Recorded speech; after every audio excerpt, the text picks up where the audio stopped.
नमस्कार। डेली बज इंडिया में आप सभी का स्वागत है। मैं हूं आपके साथ नेहा वाली और मेरे साथ दैनिक जागरण के वरिष्ठ पत्रकार राजीव सचान जी हैं। सर, बहुत बहुत स्वागत है आपका डेली बज इंडिया में। जी नमस्कार, आपको भी और आपके श्रोताओं को, दर्शकों को। शुक्रिया sir. Sir, club house chat controversy की अगर हम बात करें तो दिग्विजय सिंह का आर्टिकल 370 पर बात करना, उसे लेकर अपना रुख स्पष्ट करना और उसके बाद विवाद का इतना बढ़ जाना, इसी मुद्दे पर आज हम चर्चा करेंगे आपके साथ। लेकिन सबसे पहले मैं आपसे समझना चाहूंगी कि आखिर ये क्लब हाउस चैट कंट्रोवर्सी है क्या और इतना विवाद इसके पीछे क्यों मचा है? देखिए, इधर ये क्लब हाउस एक नया सोशल मीडिया ऐप है और जो काफी लोकप्रिय है। इसमें एक साथ कई लोग बातचीत कर सकते हैं। जी। तो उसी में कहीं पर दिग्विजय सिंह जी बात कर रहे थे और उसमें किसी ने पूछा कि 370 पर आपका क्या रुख है, तो उन्होंने जो जवाब दिया उसके जरिए उन्होंने न केवल अपने बल्कि अपनी पार्टी के पैरों पर कुल्हाड़ी मारने का काम किया। जी। उन्होंने जी। ये कहा कि अगर हम सत्ता में आए तो इस पर विचार करेंगे। तो इसका सीधा मतलब यही निकलता है कि वो 300 अनुच्छेद 370 को बहाल करने की भी कोशिश कर सकते हैं। तो जाहिर सी बात है कि इतना बड़ा फैसला, जो पिछले 7 दशकों में सबसे बड़ा फैसला कहा जाएगा कश्मीर के मामले में, जहां तक उस पर दिग्विजय सिंह ने जो कहा उससे तो कंट्रोवर्सी उभरनी ही थी और वो उभरी। उनकी चौतरफा घेरेबंदी हुई और खुद उनके लिए और कांग्रेस के लिए जवाब देना मुश्किल हो रहा है। हम देख पा रहे हैं कि ये बहुत मुश्किल हो रहा है इनके लिए। लेकिन क्या आपको ये नहीं लगता कि जिस तरीके से कहा गया है दिग्विजय सिंह की तरफ से, बीजेपी कड़ा रुख अपना रही है और ऐसे में बैठे बिठाए इन्होंने बीजेपी को एक मुद्दा दे दिया? बिल्कुल वही हमने जो कहा कि दिग्विजय सिंह ने 370 पर एक ऐसा बयान दे करके जिसने बहुत बड़ा विवाद पैदा कर दिया है, न केवल अपने बल्कि कांग्रेस पार्टी के पैरों पर कुल्हाड़ी मारने का काम किया है। सबसे खराब बात यह रही कि उस क्लब हाउस चैट में पाकिस्तानी पत्रकार भी उपस्थित थे और उनके ही सवाल के जवाब में उन्होंने अपनी बात कही और ऐसा करके उन्होंने एक तरह से इस मामले का अंतरराष्ट्रीयकरण कर दिया।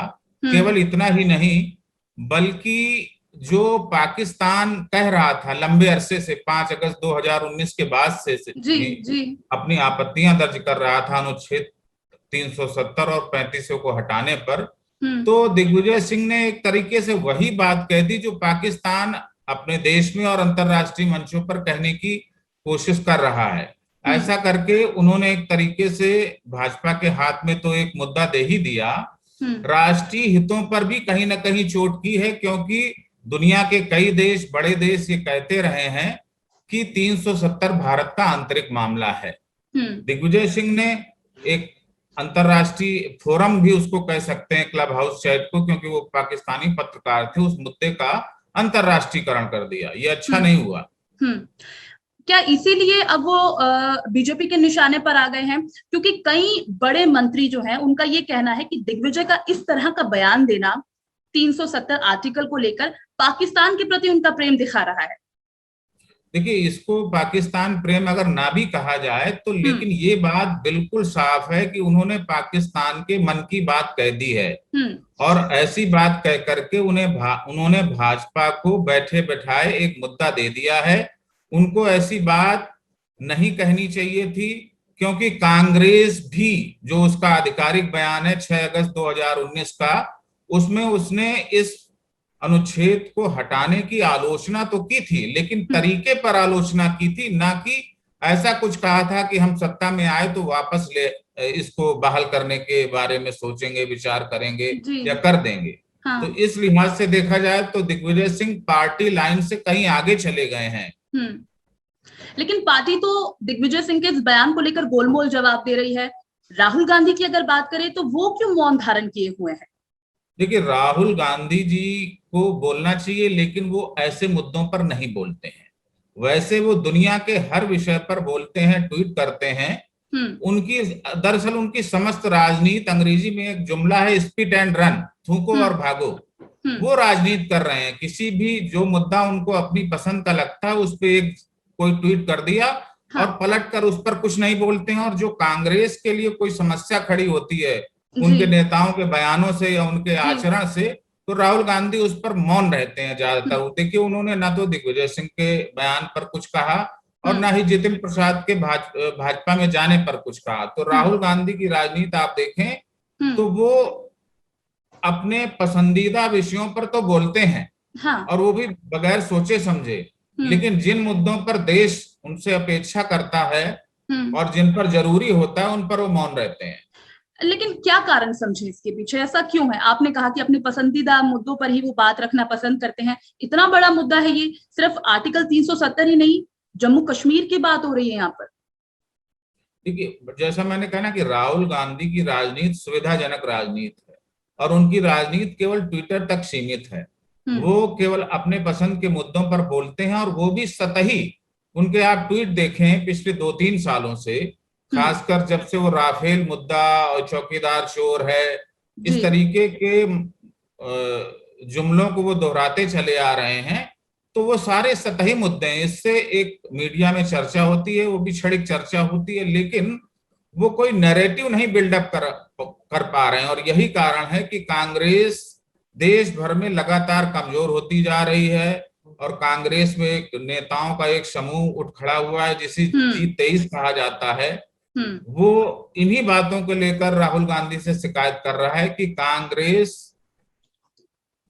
अपने पार्टी के लोगों को प्रेरित नहीं कर पा रही, उत्साहित नहीं कर पा रही। उसका सबसे बड़ा कारण ये है कि राहुल गांधी कोई नैरेटिव बिल्डअप नहीं कर पा रहे हैं, और जब तक वो इसी तरह से स्पीड एंड रन वाली राजनीति करेंगे, तब तक ना तो राहुल गांधी का भाग्योदय होने वाला है और ना ही कांग्रेस का। ठीक है सर, एक नजरिया और आपसे समझना चाहेंगे कि कांग्रेस की ये जो कश्मीर पॉलिसी है, इसे आप कैसे देखते हैं? देखिए, कश्मीर समस्या का एक बड़ा कारण आप देखें तो उसकी जड़ में कांग्रेस और उसकी नीतियां रही हैं, जो कि आजादी के बाद से ही कांग्रेस ने जिस तरह की नीतियां अपनाई, चाहे वो 370 लाना हो या कश्मीर में युद्ध विराम करके संयुक्त राष्ट्र संघ जाना हो, तो तब से कश्मीर जो है विवादित बना हुआ है। तो कश्मीर की समस्या की जड़ में कांग्रेस की नीतियां हैं, और जब मोदी सरकार ने एक बड़ा फैसला लिया जो कि दशकों की प्रतीक्षा थी, और एक देश के विशाल जनमानस का एक मुद्दा था कि भाई एक देश और दो विधान का मसला नहीं चल सकता है, एक देश में दो कानून नहीं हो सकते हैं, क्योंकि 370 और 35 के तहत कश्मीर को न केवल विशेष अधिकार प्राप्त थे, बल्कि उनका अपना अलग झंडा था, संविधान था, और संसद द्वारा पारित कानून वहां पर सीधे लागू नहीं हो पाते थे। इन सब की जड़ में कांग्रेस की नीतियां थी, जो पहले 370 और 35 के जरिए कश्मीर को एक अलग दर्जा देकर बनाई गई। तो कांग्रेस को अब समस्या में समाधान बनने में सहायक बनने के बजाय वो बाधक बन रही है। यही समस्या है कि कांग्रेस अपनी गलतियों को समझने से इनकार कर रही है, और इसीलिए हमने कई बार ऐसा देखा है, न सिर्फ दिग्विजय सिंह, कांग्रेस के कई बड़े ऐसे चेहरे इस तरह के अटपटे बयान देते रहते हैं, और कह सकते हैं कि बीजेपी को मौका देते रहते हैं। एक बार फिर मैं राहुल गांधी पर वापस आना चाहूंगी। आपने कहा कि इस तरह के जो मुद्दे हो बहुत कम वो अपनी बात रखते हैं। फिलहाल आप राहुल गांधी की पॉलिटिक्स को कैसे देखते हैं? 2024 लोकसभा चुनाव की बात अगर हम करें, तो क्या राहुल गांधी कोई बड़ा फैक्टर बनकर उभर सकते हैं, कोई बड़ा फैक्टर साबित हो सकते हैं अपनी पार्टी के लिए? राहुल गांधी को 2000 लोकसभा चुनाव में अमेठी से जो पराजय मिली, और कांग्रेस इतनी भी सीटें नहीं जीत पाई 2019 के लोकसभा चुनाव में कि वो लोकसभा में प्रमुख विपक्षी दल का दर्जा हासिल कर पाती। उसके बाद उन्होंने त्यागपत्र दे दिया, अपनी जिम्मेदारी ले ली कि इस लगातार दूसरी हार, यानी 2014 के बाद 2019 की इस शर्मनाक पराजय के लिए मैं जिम्मेदार हूं। उसके बाद क्या हुआ? उसके बाद राहुल गांधी ने कहा, और प्रियंका गांधी ने भी कहा, कि अब परिवार के बाहर का कोई कुर्सी संभाले कांग्रेस अध्यक्ष पद की। लेकिन हुआ क्या कि सोनिया गांधी कांग्रेस की अंतरिम अध्यक्ष बन गई जी। और जब वो अंतरिम अध्यक्ष बन गई तो ये माना गया कि जल्द ही कोई नया नेता कांग्रेस के अध्यक्ष पद पर विराजमान होगा, और वो निर्धारित प्रक्रिया के तहत आएगा। लेकिन 1 साल से अधिक का समय हो गया है, और कांग्रेस अपना अध्यक्ष नहीं चुन पाई है। और इस दौरान आप देखें कि राहुल गांधी पर्दे के पीछे से पूरी पार्टी को चला रहे हैं। तो कभी कभी तो ऐसा लगता है कि कांग्रेस का जो नेतृत्व है, कांग्रेस नेतृत्व यानी गांधी परिवार, वो पर्दे के पीछे से ही राहुल गांधी को पार्टी की बागडोर सौंपना चाहता है और यही व्यवस्था, यही एडहॉक व्यवस्था बनाए रखना चाहता है ताकि ये सवाल भी ना उठे कि राहुल गांधी दोबारा अध्यक्ष क्यों बन गए और पार्टी पूरी तरह से उनके हाथों में बनी रहे। तो कुल मिलाकर पर्दे के पीछे से राहुल गांधी कांग्रेस को संचालित करने की रणनीति पर चल रहे हैं। ठीक है, अगर आपकी हम बात को ऊपर रखें और जिस तरह से आप कह रहे हैं पर्दे के पीछे से बागडोर कांग्रेस उन्हें थमाना चाहती है, तो क्या इसमें वो सफल हो पाएंगे? अगर राहुल गांधी ये चाहते हैं कि वो फिर से अध्यक्ष बन जाएं, तो जाहिर सी बात है कि उसमें कोई रोकने वाला नहीं है। लेकिन उनके सामने सबसे बड़ी बाधा ये है कि जब वो स्वयं कह चुके थे कि मैं स्वेच्छा से हार की जिम्मेदारी लेकर इस पद का त्याग कर रहा हूं और मैं चाहता हूं कि अब परिवार के बाहर का कोई इस पद पर आए, तब फिर वो खुद ही उस पद पर कैसे आ सकते हैं? वो दुनिया को क्या जवाब देंगे कि जिस बात से उन्होंने इनकार किया उसी बात को खारिज करके वो फिर से अगर अध्यक्ष बन गए तो उनके सामने कोई जवाब नहीं रह जाएगा दुनिया को देने के लिए किस आधार पर वे फिर से अध्यक्ष पद पर लौटेंगे। ये सवाल का जवाब किसी के पास नहीं है। राहुल गांधी के पास तो बिल्कुल भी नहीं है और ना ही सोनिया गांधी और प्रियंका गांधी के पास है, क्योंकि खुद प्रियंका गांधी भी कह चुकी हैं कि अब किसी परिवार के बाहर के नेता को कांग्रेस अध्यक्ष पद पर आना चाहिए। ठीक है, लेकिन जिस तरह से फिलहाल जो पार्टी की स्थिति है, अगर हम दिग्विजय सिंह के इस बयान को अलग रखते हैं और पार्टी को हम देखें, तो फिलहाल जो पार्टी की स्थिति है और जिस तरह से बड़े चेहरे पार्टी का हाथ छोड़ रहे हैं, बीजेपी का दामन थाम रहे हैं, उन्हें कमियां दिखाई दे रही हैं, चाहे वो पहले ज्योतिरादित्य सिंधिया हो, जितिन प्रसाद, अब हमने देखा कि उन्होंने भी अलविदा कह दिया है पार्टी को। क्या अब इस लिस्ट में कहीं ना कहीं सचिन पायलट को आप देखते हैं? देखिए, सचिन पायलट तो पिछले 1 साल से असंतुष्ट चल रहे हैं और जितिन प्रसाद का नाम भी काफी अरसे से इस बात को लेकर चर्चा में थे कि वो भाजपा में जा सकते हैं, भाजपा से उनकी करीबी बढ़ रही, अंततः वो चले गए। इसके पहले ज्योतिरादित्य सिंधिया गए और सचिन पायलट जो है नए सिरे से अपनी नाराजगी जताने लगे हैं। उनके समर्थकों ने कहा है कि हमारे फोन टैप किए जा रहे हैं। कल वो दिल्ली आकर के कुछ कांग्रेस के नेताओं से मिले हैं, उन्होंने अपनी बात कही है। उनकी शिकायत यही है कि बगावत के बाद जब सुलह हुई थी अशोक गहलोत से, तब उनसे कुछ वायदे किए गए थे जो कि पूरे नहीं हुए। तो और ये कांग्रेस ही बता सकती है कि क्या वायदे किए गए थे और वायदे किए गए थे तो पूरे क्यों नहीं किए गए। जहां तक कांग्रेस की बात है तो जितिन प्रसाद का भाजपा में जाना ये बताता है कि राहुल गांधी अपने करीबी लोगों को भी अपने साथ जोड़कर नहीं रख पा रहे हैं। देखिए, कुछ समय पहले तक ज्योतिरादित्य सिंधिया, सचिन पायलट, जितिन प्रसाद और मुरली देवरा ये युवा नेता राहुल गांधी के करीबी माने जाते हैं, उनकी मंडली के अहम सदस्य माने जाते थे। लेकिन पहले ज्योतिरादित्य सिंधिया ने कांग्रेस छोड़ी, भाजपा में आए, इसके बाद जितिन प्रसाद ने छोड़ दिया और सचिन पायलट असंतुष्ट चल रहे हैं और मुरली देवड़ा कई बार राहुल गांधी की बातों से अपनी असहमत जता चुके हैं। वो उन नेताओं में थे कांग्रेस के जिन्होंने अनुच्छेद 370 को हटाए जाने का समर्थन किया था। समर्थन करने वालों में ज्योतिरादित्य सिंधिया भी थे और करण सिंह भी थे। तो बहुत सारे नेताओं ने अनुच्छेद 370 को हटाए जाने का समर्थन किया था, लेकिन इसके बावजूद कांग्रेस अपना स्टैंड तय नहीं कर पा रही। अभी भी वो सोच नहीं पा रही कि उसे दिग्विजय सिंह के बयान के बाद क्या कहना चाहिए। और इसीलिए शायद गोलमोल जवाब कांग्रेस की तरफ से दिए जा रहे हैं। दिग्विजय सिंह ने भी अपनी सफाई में कहा है कि जो उनका कहने का मतलब था, अंग्रेजी के जिन शब्दों का इस्तेमाल किया, उन्हें सही से समझ नहीं पाई है बीजेपी। क्या हम ये कह सकते हैं कि वो ये पूरा का पूरा ठीकरा भाषा पर फोड़ रहे हैं? देखिए, वो उन्होंने जो सफाई दी है वो वस्तुतः लीपा पोती है। उनका कहना है कि ये भाजपा के अनपढ़ लोग शैल और कंसीडर में फर्क नहीं कर पा रहे हैं। लेकिन अगर आप उनका बयान सुने क्लब हाउस चैट वाला, तो उसमें तो उन्होंने शैल और कंसीडर कहा ही नहीं है। उन्होंने तो सीधे सीधे कहा है कि अगर हम सत्ता में आए तो इस मामले को फिर से देखेंगे। तो इसमें ना तो शैल आता है कहीं, ना कंसीडर आता है। तो दिग्विजय सिंह सिर्फ लीपापोती कर रहे हैं, और वो इस तरह की लीपापोती अपने और बयानों को लेकर करते रहे हैं। दिग्विजय सिंह के बारे में हम ये नहीं भूल सकते हैं कि वो कई बार कंट्रोवर्सी खड़ी कर चुके हैं, और जो कंट्रोवर्सी खड़ी की है उन्होंने अतीत में, चाहे वो हाफिज सईद को जी बोलना हो, ओसामा बिन लादेन को जी बोलना हो, या मुंबई हमले को आरएसएस की साजिश बताने वाली किताब का लोकार्पण विमोचन करना हो, तो दिग्विजय सिंह कई बार अपने लिए और कांग्रेस के लिए मुसीबत खड़ी कर चुके हैं। एक और प्रसंग जाकिर नाइक के साथ वो मंच शेयर कर चुके हैं। तो दिग्विजय सिंह का एक पुराना इतिहास है कंट्रोवर्सी के साथ जुड़ने का, कंट्रोवर्सी पैदा करने का। जो उनकी सफाई है वो इसलिए स्वीकार नहीं की जा सकती कि जो वो सफाई में कह रहे हैं वो तो उनके मूल बयान में है ही नहीं। तो जाहिर सी बात है वो किसी तरह से अपने को बचाव करने की कोशिश कर रहे हैं, लेकिन बचना मुश्किल है। और इसीलिए बीजेपी के निशाने पर वो आ गए हैं। यहाँ पर अगर हम पंजाब कांग्रेस का जिक्र करें, उस पर भी थोड़ा हम आपसे समझना चाहेंगे।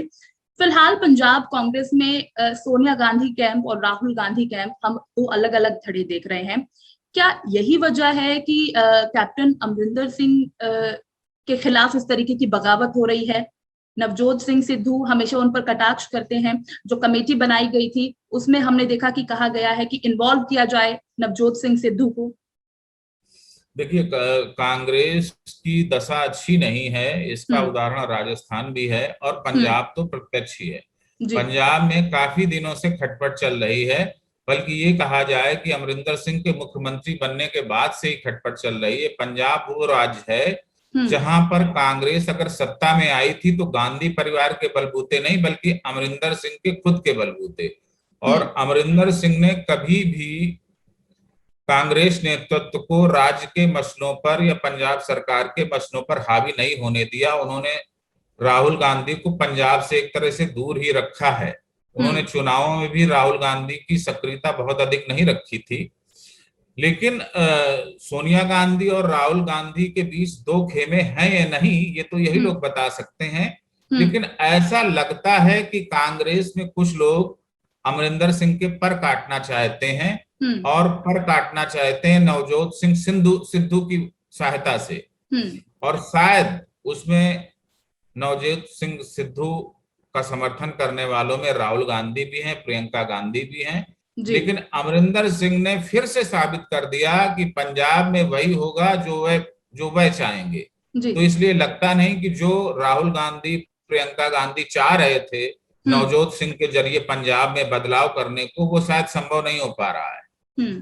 लेकिन हमने देखा कि जब से 2017 से अगर हम बात करें कि बीजेपी को छोड़कर वो कांग्रेस में शामिल हुए थे, उसी के बाद से कैप्टन अमरिंदर सिंह उनके निशाने पर हैं। कभी वो कटाक्ष करते हैं उन पर, किसी न किसी चीज को लेकर हमने देखा टकराव हमेशा देखने को मिला है। ये भी बातें थी कि नवजोत सिंह सिद्धू सीएम बनना चाहते हैं, इसीलिए ये सब हो रहा है। देखिए, सच्ची बात यह है कि अमरिंदर सिंह और नवजोत सिंह के बीच कभी पटरी नहीं खाई, और वो पहले दिन से कुछ न कुछ खटपट चलती रही, और फिर एक ऐसी स्थिति बनी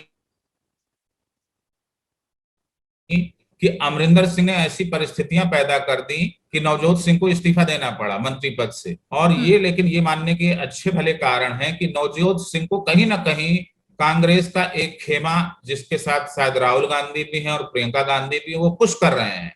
अब वो कहां तक पुश कर पाएंगे ये डिपेंड करेगा कि अमरिंदर सिंह कहां तक अपने स्टैंड पर अड़े रहते हैं। तो ऐसा लगता नहीं कि अमरिंदर सिंह हाल फिलहाल हार मानने वाले हैं। अगर नवजोत सिंह सिद्धू को कोई पद मिलता है तो अमरिंदर सिंह की अपनी शर्तों पर मिलेगा, ना कि जैसा कि राहुल गांधी या प्रियंका गांधी चाहेंगे। ठीक है, कांग्रेस के बीच में ये जो संकट का समय चल रहा है, हमने देखा तकरार है, खटपट है। ऐसे में क्या आपको लगता है प्रशांत किशोर और शरद पवार की जो मुलाकात हुई है उसे कैसे देखते हैं? क्या 2024 में ये चेहरा बन सकते हैं विपक्ष का एक बड़ा मोदी सरकार के खिलाफ? इस मीटिंग को आप कैसे देखते हैं? देखिए, प्रशांत किशोर शरद पवार जी से किस सिलसिले में मिले, ये या तो प्रशांत किशोर बता सकते हैं या शरद पवार बता सकते हैं। मीडिया केवल अटकलबाजी लगा रहा है। ये वैसी ही अटकलबाजी है मीडिया की जैसी उसने अभी कुछ दिनों पहले उत्तर प्रदेश में लगाई थी कि बड़ा बदलाव होने जा रहा है। तो मीडिया की अटकलबाजियों को एक तरफ रख दीजिए और जहां तक विपक्षी एकता की बात है, तो विपक्षी एकता तब तक नहीं कायम हो सकती जब तक कांग्रेस इसकी पहल नहीं करती। और इस मीटिंग में कोई भी बात सामने नहीं आई है कि कांग्रेस का संदेश लेकर के प्रशांत किशोर शरद पवार जी से मिले थे। तो जब तक कांग्रेस खुद पहल नहीं करती है विपक्षी एकता की, तब तक विपक्षी एकता की संभावनाएं दूर दूर तक नहीं है, क्योंकि विपक्षी एकता की इस तरह की पहलें पहले भी होती रही हैं। कभी ममता बनर्जी करती हैं, कभी शरद पवार करते हैं, कभी कभी लालू यादव की ओर से भी हुई है, तेजस्वी यादव की ओर से हुई है। लेकिन ये नेता अपने अपने राज्यों में अपनी हैसियत रखते हैं, अच्छी खासी हैसियत रखते हैं, लेकिन इनके साथ समस्या ये है कि दूसरे राज्यों में किसी अन्य पार्टी को 2 वोट भी नहीं दिला सकते। ममता बनर्जी बंगाल में एक बड़ी ताकत है, लेकिन बंगाल के बाहर नहीं है। इसी तरह शरद पवार महाराष्ट्र में एक ताकत है, महाराष्ट्र के बाहर नहीं है। इसी तरह तेजस्वी यादव, लालू यादव बिहार में एक ताकत है, लेकिन बाहर नहीं है। यही स्थिति अखिलेश यादव की है और दूसरे अन्य विपक्षी नेताओं की। इसलिए विपक्षी एकता की ये जो हांडी एक बार फिर चूल्हे में रखी गई है, इसमें खिचड़ी पकने वाली नहीं है। ठीक है। अब मैं पूरा सार एक बार आपसे समझना चाहूंगी। फिलहाल जिस तरह से दिग्विजय सिंह का बयान सामने आया, कांग्रेस में हम देख रहे हैं आपसी मतभेद देखने को मिल रहे हैं, चाहे वो पंजाब कांग्रेस हो, राहुल गांधी या सोनिया गांधी की अपनी एक अलग पसंद की बात हो, तो ऐसे में क्या बिल्कुल सफाया हो जाएगा इस पार्टी का? क्योंकि कई बड़े चेहरे पार्टी का दामन छोड़ रहे हैं, हाथ छोड़ रहे हैं, ऐसे में इसका एक बड़ा नुकसान हो सकता है पार्टी को। इसमें कोई दो राय नहीं कि कांग्रेस लगातार कमजोर होती चली जा रही है, बिल्कुल, और कमजोर हो रही है अपनी गलतियों से। वो किसी और की गलतियों से या किसी और के, भाजपा बहुत तेजी से बढ़ रही है, इस वजह से कांग्रेस कमजोर नहीं हो रही। कांग्रेस अपनी गलतियों से कमजोर हो रही है। चूंकि कांग्रेस कमजोर हो रही है, इसलिए दूसरा एकमात्र दल भाजपा है, वो तेजी से बढ़ रही है जी, उनको फायदा राज्यों में। और कांग्रेस की समस्या ये नहीं है कि उसमें नेतृत्व के स्तर पर कुछ बदलाव होने की जरूरत है, जैसा G23 के लोग कह रहे हैं। कांग्रेस की समस्या है कि उसकी नीतियां ऐसी हैं जो लोगों को आकर्षित नहीं कर पा रही हैं। आम आदमी को कांग्रेस की नीतियां आकर्षित करने में कामयाब नहीं है, और इसी वजह से जो उसके नेता हैं उनको लगता है कि हम ना तो पार्टी का कोई भविष्य है और न हमारे लिए कोई भविष्य है। इसीलिए एक एक करके आप देखेंगे कि हर 6-7 महीने में कोई न कोई बड़ा नेता, कभी युवा नेता, कभी बुजुर्ग नेता कांग्रेस छोड़ देती है जी। और उनमें से कई एक भाजपा में चले जाते हैं, और भाजपा शायद उनको इसलिए खुशी खुशी अपने पाले में ले लेती है ताकि ये मैसेज जा सके देश को कि कांग्रेस लगातार कमजोर हो रही है, और जो उसका एक कांग्रेस मुक्त भारत का सपना है वो शायद पूरा हो रहा है। हालांकि कांग्रेस देश का सबसे पुराना दल है, उसने देश में सबसे ज्यादा समय तक शासन किया है, और तमाम कमजोरियों के बावजूद कुछ राज्यों में उसका एक वोट बैंक है। निश्चित तौर पर कुछ राज्यों में उसका वोट बैंक लगभग खत्म हो चुका है। उनमें से सबसे बड़ी आबादी वाला राज्य उत्तर प्रदेश भी है। भले ही प्रियंका गांधी उसकी इंचार्ज हो, उत्तर प्रदेश की कमान उनके हाथ में है, लेकिन उत्तर प्रदेश में कांग्रेसी मतदाता तेजी के साथ खत्म होते चले जा रहे हैं। तो ये कहना तो बहुत जल्दबाजी होगी और ठीक नहीं होगा कि कांग्रेस खत्म हो जाएगी, लेकिन कांग्रेस और कमजोर अवश्य हो सकती है। बिल्कुल, यानी कांग्रेस का कमजोर होना कहीं ना कहीं बीजेपी को फायदा पहुंचा रहा है। बहुत बहुत शुक्रिया सर अपना कीमती समय देने के लिए।